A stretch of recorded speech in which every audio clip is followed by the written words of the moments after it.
Hi, I'm Dr. Mikah Sellers, and welcome to Forces of Change, where we decode disruption at the intersection of technology, policy, and purpose. And I'm Anna Graziani. I'm co-host of Forces of Change. Welcome to Forces of Change. Today we have Noel Zamot.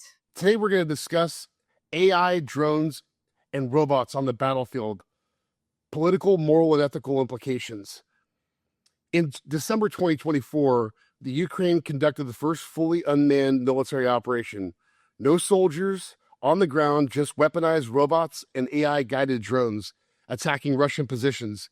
Drones now account for 70 to 80% of battlefield casualties in Ukraine, and AI-enhanced targeting has increased drone strike accuracy from roughly 20 to 80%. Noel, you stood up the first fully remotely piloted aircraft test pilot program in 2011. That's a mouthful, by the way. At the time, what did you envision the future of unmanned warfare looking like, and how does that compare to what you're seeing now in the Ukraine? First off, Micah and Annie, thanks for the opportunity to be on the podcast. This is pretty exciting. A topic that, of course, is not top of mind at all anywhere in the world. This is what everybody's talking about. And to your point, Micah, I find myself fortunate. We have a saying in the aviation world, I'd rather be lucky than good, that I was exposed to this world early on. And to answer the question, just to give it a little bit of context, my last job in the military is the best job in the world. I was a commander of the Air Force's test pilot school. Basically, any astronaut who is an Air Force or even Navy astronaut who's been on any shuttle from the U.S. or allied countries has been through our program. It's essentially a master's degree in engineering, flying 25 aircraft over about 120 hours worth of flying, and a massive project all compressed into 11 months. So it's, by all accounts, the hardest flying school on the planet. And we constantly evolve with technology and whatever the needs of the nation are. So back when I was there, one of the first things we did was establish a program to test and evaluate drones, uncrewed systems, with the same level of rigor that we did with with manned systems. So we ended up graduating the first couple of test pilots there were drone test pilots of all things. Lots of friction, as you can imagine, from the community that didn't know what to do with these new people. But it turns out that move was prescient because a large portion of what we are doing right now, as you mentioned at the beginning, has to do with uncrewed systems. And with this thing that we used to call autonomy, which is essentially being able to, vehicles and systems being able to perform missions independent of human direct oversight, which we now really falls under AI and machine learning and that entire area. So it's been a long time coming. I think there's a lot of folks out there in the world who say, oh, AI started with ChatGPT. It's been going for much, much, much longer than that. And we just find ourselves in this very interesting nexus where we're about to put these agents into crewed and, as we are seeing in Ukraine, uncrewed aircraft. Yeah, in your story background, you also created the first system for testing military systems in contested cyberspace. Help us understand, when an AI-guided drone operating under heavy electronic jamming is making autonomous targeting decisions, where does the human in the loop actually occur? That's a great question. And the answer is somewhere between it depends and we don't know. And I'll just give you a little bit of not a primer because clearly you guys are experts, but for your audience, just to bring people up to speed. Things in an airborne battlefield, and that's not a misnomer, that's actually a thing in a battle space, can move very quickly. We are looking at these agents and these tools to be able to make decisions and take actions very quickly, and in some cases, take an action that may be surprising to both the crew and the adversary. So, whereas if I'm having human-machine teaming on the ground in a corporate environment, I can have really the same time structure, right? The machine can think very, very quickly, but I still have to make the transaction with another human at a certain speed, and that is somewhere below the speed of light. In a airborne battle space, you can have decisions that an agent takes that are incredibly fast. And the concept of what is the human machine teaming or the human oversight on that now begins to break down. Can the human actually vouch for the decisions that this agent is doing in real time? Probably not. So what is the battle management that happens then? Do you even have time in a very compressed dynamic environment where from initial detection to kill, we have this chain F2T2A, find, fix, target, track, engage, assess, which is essentially the airborne kill chain. That can happen in the span of time that a human would not be able to respond, which now brings into the conversation the topic of trust.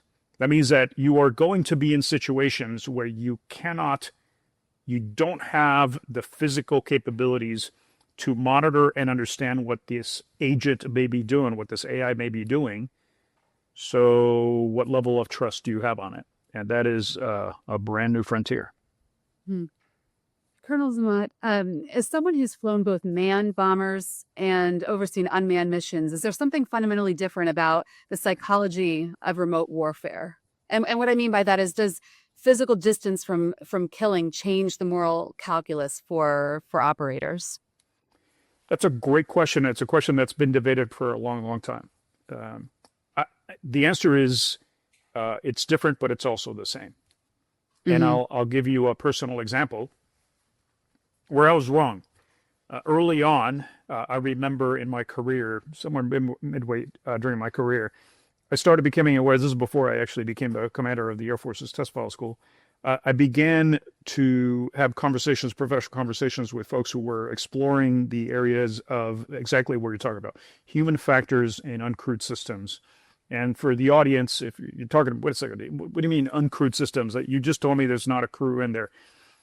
In the Air Force sense, you have a human crew, a pilot, a sensor operator, a combat systems officer, actually in a station on the ground, monitoring and guiding these vehicles. These vehicles can be quite literally half a world away.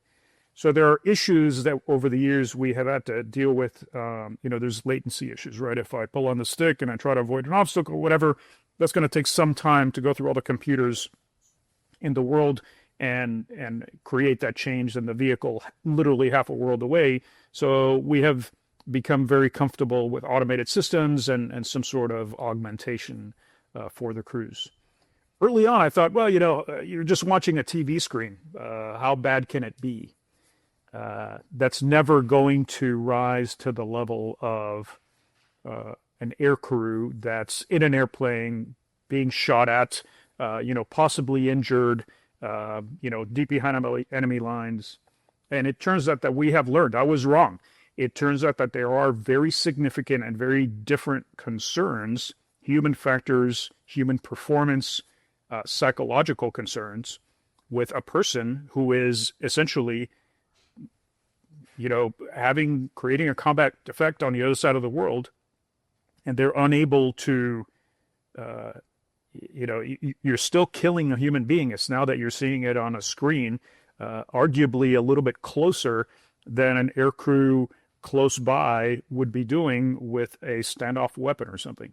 So the Air Force has matured. I'm glad I have matured and realized that the challenges of human air crew having to deal with remote warfare are not to be dismissed. They're real, and we need to address them with the same level of rigor as we do any other combatant.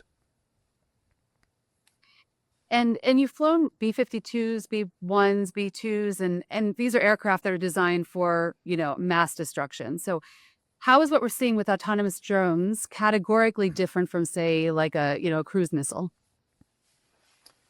That's a question of degree, and I think it's a question that is going to be discussed for a while.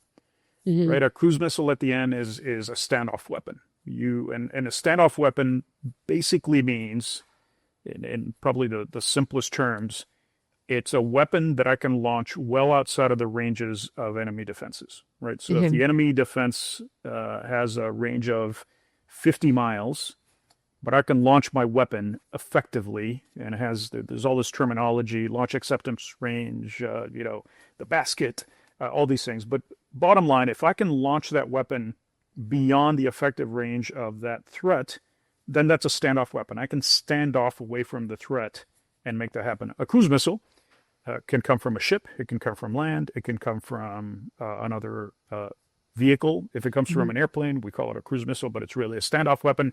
And there's a variety of standoff weapons with differing ranges. One of the differences previously is that cruise missiles are usually fire and forget. Standoff weapons are usually fire and forget. You launch it, it's a blivet, it goes out, it does whatever it does, but it doesn't reattack.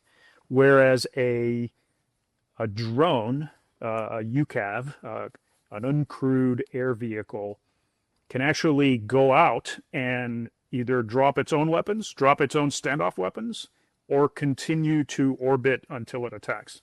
And now we have a hybrid group of weapons, which are loitering munitions that can go out, take out a target or try to engage a target. I use all these euphemisms, destroy a target, let's be honest. And if they are either they're unable to find, fix, target, track, or something else happens, they can actually loiter. So they're not expended until they can reattack again or until they can return to base. And that's a frontier. We're doing this for a variety of reasons having to do with, law of armed conflict, proportionality, any number of things. But it's an area where I think the important part of that question, which I think is very important, is that the battlefield, the battle space is adapting and changing so quickly that our language to describe the things that are used in the battlefield also has to change because the technology is moving very, very quickly. Things like a loitering munition would have been inconceivable at the time when we were developing drones, which would have been inconceivable 25 years before. So things are moving very quickly. Ukraine has essentially become a live R&D laboratory for autonomous warfare. As a former, test pilot school commandant, what's your assessment of how rapidly these systems are iterating? And what does this mean, when you're thinking about innovation happening in a live combat environment instead of a controlled test one? Great question again. And I keep on saying that, but you're asking me great questions. My intuition is that the greatest lesson to be learned from the Russian invasion of Ukraine and the heroic efforts of the Ukrainian nation to repel that is going to be in the realm of how quickly technology was put to use and how quickly it was adapted. You have timelines that go from,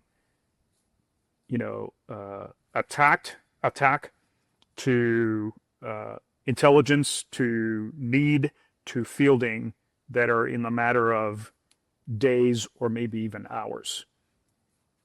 No Western nation can do that right now, without a doubt.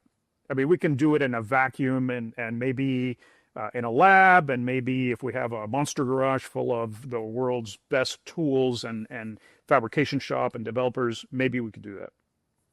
But going from, that OODA loop, that observe, orient, decide, act, that the Ukrainian forces, really the nation, because they're bringing all their elements of national power into that, is really at the end the legacy. And one of the things I think that Western nations would be wise to do is see how that can be replicated.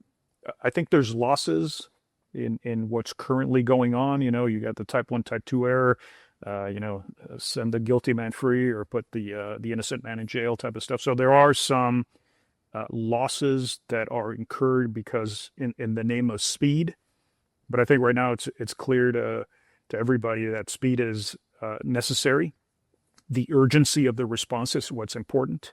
And when that is, I think wise countries are going to look at that and say, as we develop capability, national security capability of any kind, how do we do that very quickly and wisely?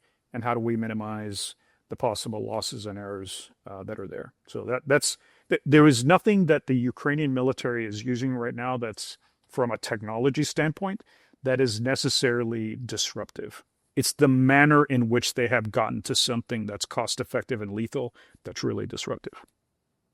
The way that humans operate is very different than AI, right? AI, very, very intelligent, not emotionally intelligent, and it likely never will be, and certainly, doesn't have the capability of moral or ethical discernment in the way that a human being does. So, like, what are the as we're moving forward, and these systems are becoming more and more increasingly controlled by AI, right?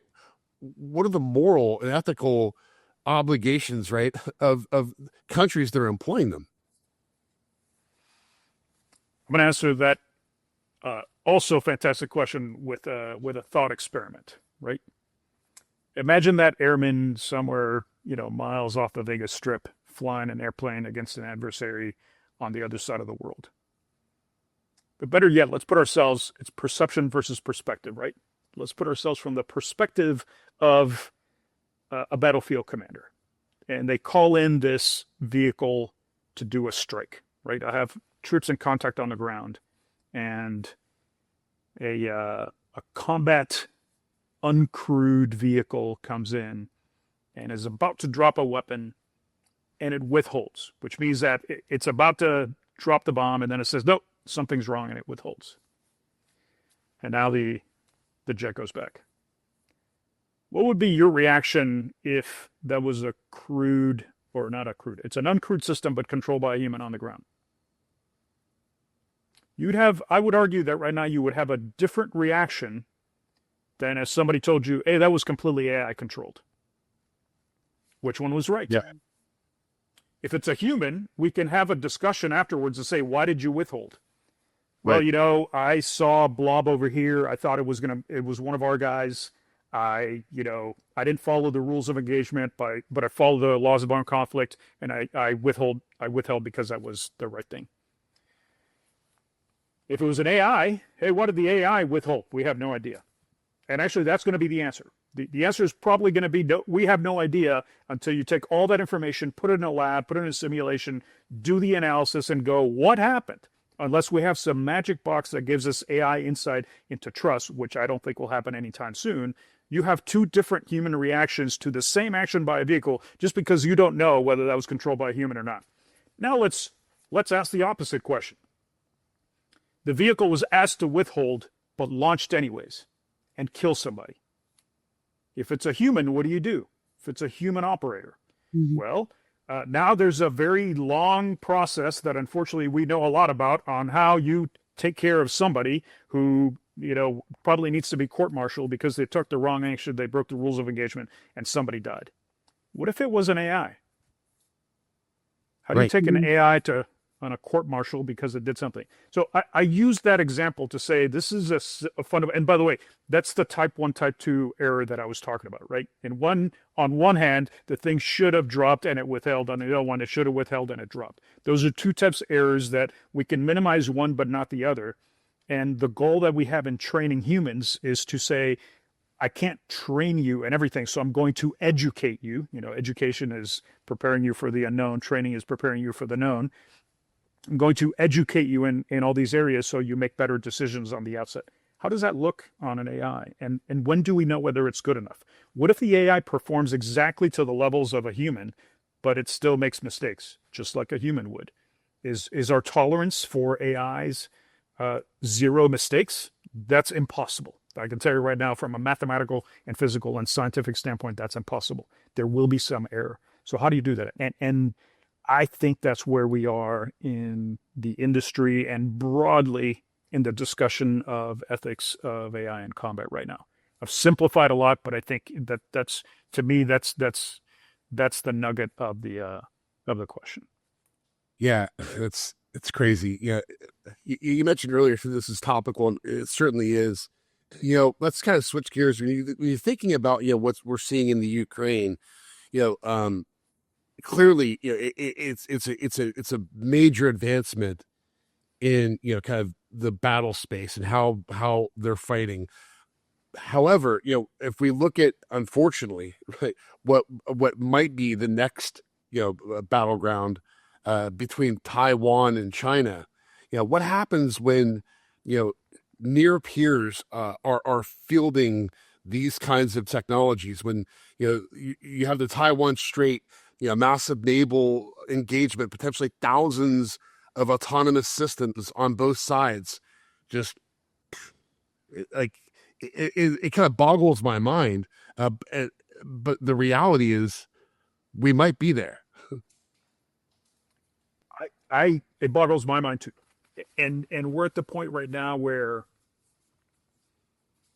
how do we make sense of this? From a national security standpoint, how do we make sense of an environment that sort of understand the strategic posturing, but we really don't understand the military and intelligence laydown because of the technology, and then what that will mean, right? The elements of national power, diplomacy, intelligence, information, military, economics, and law and policy, DIMEL, right? Those are not just stovepipes, right? In a proper nation state, they integrate to each other. So now you have a situation where policy and political decisions are going to be taken really in environments where the technology is able to go much, much faster than what a human at a political institutional system would be able to react. So what is the art of the possible? Well, the art of the possible right now, from a purely economic standpoint, is that China could probably craft an armada of uncrewed air and seaborne systems that would overwhelm any defense and any ability of the United States to come to the rescue. And by the time we turn our ships and get there,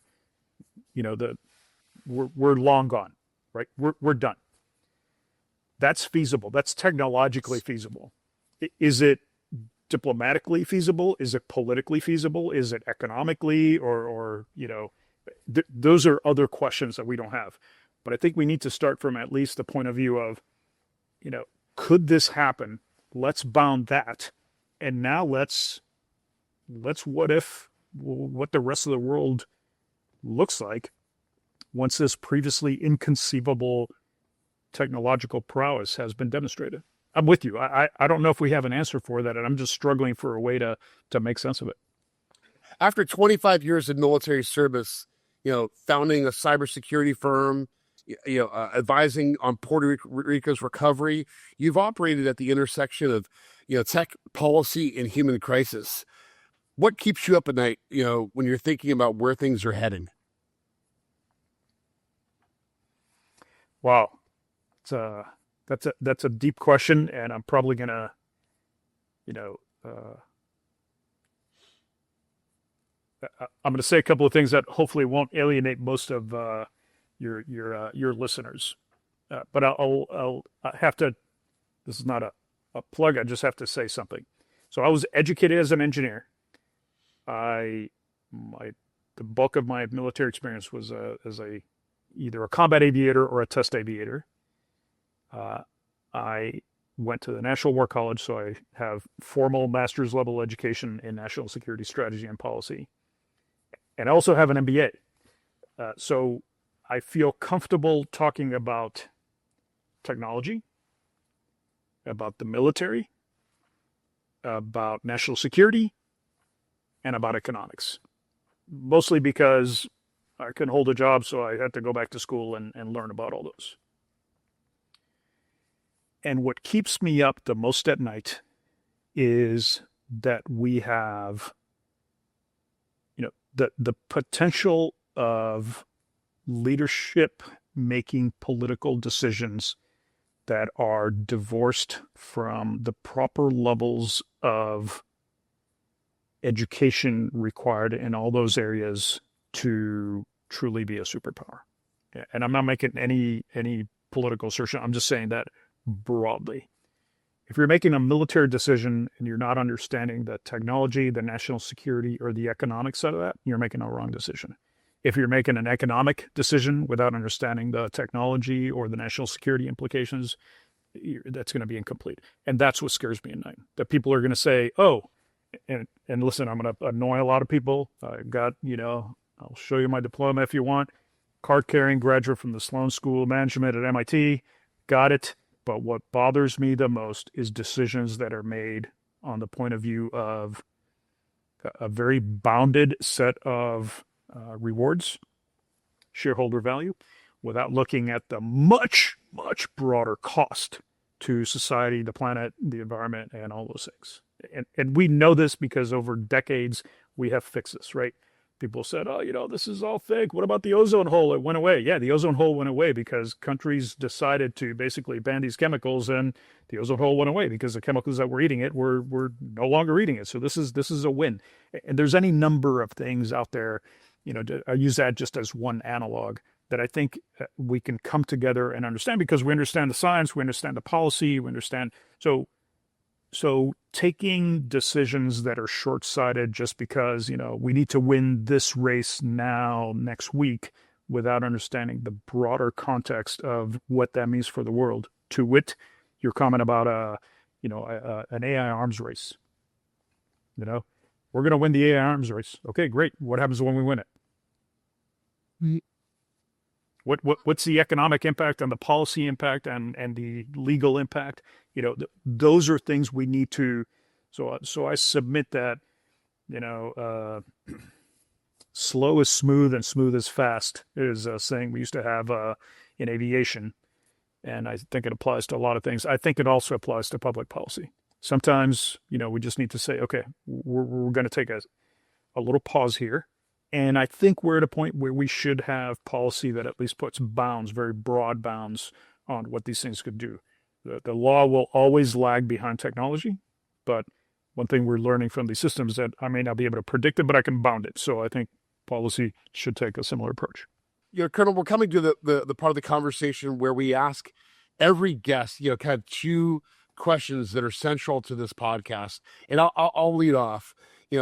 Given everything that we discussed today, the rapid evolution of autonomous warfare in Ukraine, the accountability gaps, the great power competition, the ethical fault lines, which of the forces of change do you think listeners should be paying closest attention to, and why? Do I have a choice on those forces of change, or can I make one up? No, it's 100%. You can make one up. It's completely up to you. When you think about the things we've talked about and those forces of change that are out there, what do you think people should be focusing on? That's a really good question. I'm going to take a little bit of a stoic view on this, and they say in a crazy, chaotic world, the last thing that you can control is your reaction to what's out there.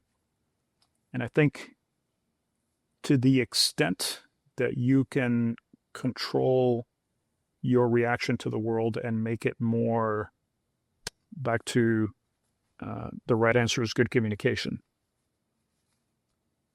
To continue to try to do the best you can in the situation that you're in, not with the point of view of a near-term payoff, but of a long-term impact to humanity. And I'm going to go beyond society. I'm going to go to humanity. All right. I think that is the best action you can take. And those actions are going to seem insignificant, insufficient, and trivial. But it's in everybody, right? Any action taken, whether it's damaging or beneficial, is ultimately insignificant and insufficient and trivial at a single person level. It's when everybody actually takes that approach that I believe the magic happens. And that's at its core, it's a Stoic philosophy, right? There's a crazy world out there. All I can control is my own response to it. And I'm going to have that response be the best thing I can do as a human being at this point. For the point of view of having a long-term view, I'm borrowing a lot from Ryan Holiday and all these, and Seneca and whoever, but that's, I think, the only reasonable approach that we have right now. And I think that would guide actions, right? That guides things like Where do I spend my money? What do I use these tools for? How do I engage other people? This action right now, I was given an opportunity to share my thoughts with folks, and maybe the fact that I'm trying to be objective and at least show some humility in saying, here's the limits of my knowledge, will be useful for others. I think that is the least bad approach. And finally, Thank we you. ask every guest to share the title of a book that you've read recently and why our listeners should read it. Oh my goodness. Put me on the spot on this one. There's been a few. One that I think is paradoxically very appropriate for this is Oliver Burkeman. Thank you. And it is a book about productivity. But it's not really about productivity. It's about the fact that 4,000 weeks is the average span of a human lifetime, and you are never going to be able to do all the stuff that you are able or want to do in that lifetime.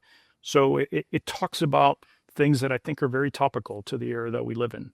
The fact that there's an infinite amount of things we can do, but only a finite amount of things that we could do, but only a finite amount of things that we can do. And how do you choose those? And how do you focus on having a meaningful life through meaningful actions? So it ties to the first part that I was talking about.